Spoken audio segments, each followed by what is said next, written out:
Hi, this is Tutor Nick P, and this is Word Origins 176. The word origin today is agoraphobia. Okay, if somebody wants a screenshot, do it now.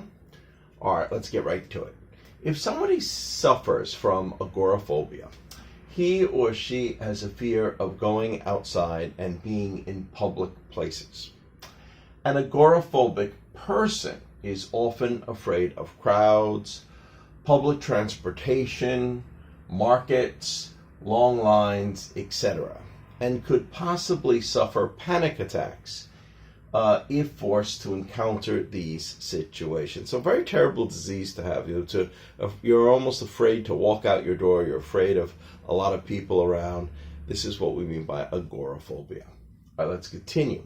The origin of this term comes directly from a Berlin psychiatrist, Carl Westphal. He coined the term by taking the Greek word agora, which meant a place of assemble, a place that people could gather, or a city marketplace, which would probably often be busy with people.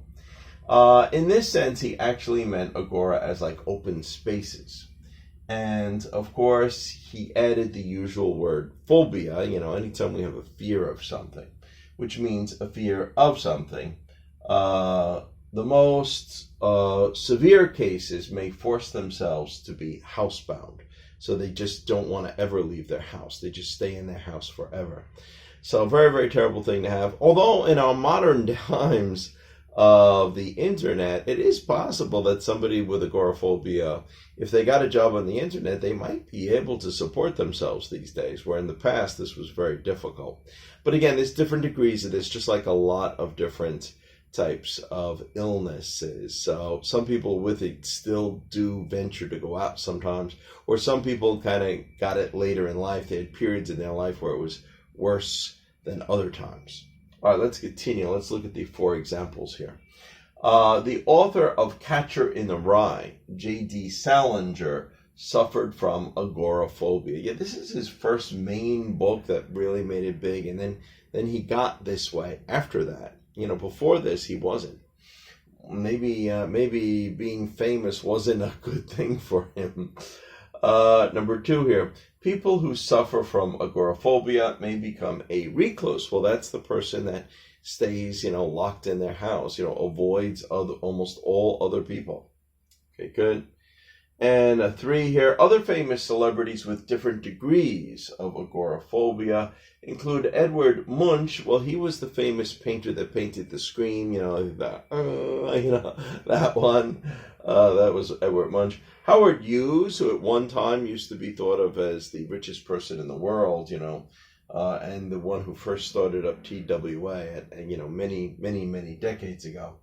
Kim Basinger, the famous actress. You wouldn't think she would be that way, because she was one of the top actresses there for quite a while, like in the mid to late 80s and early 90s.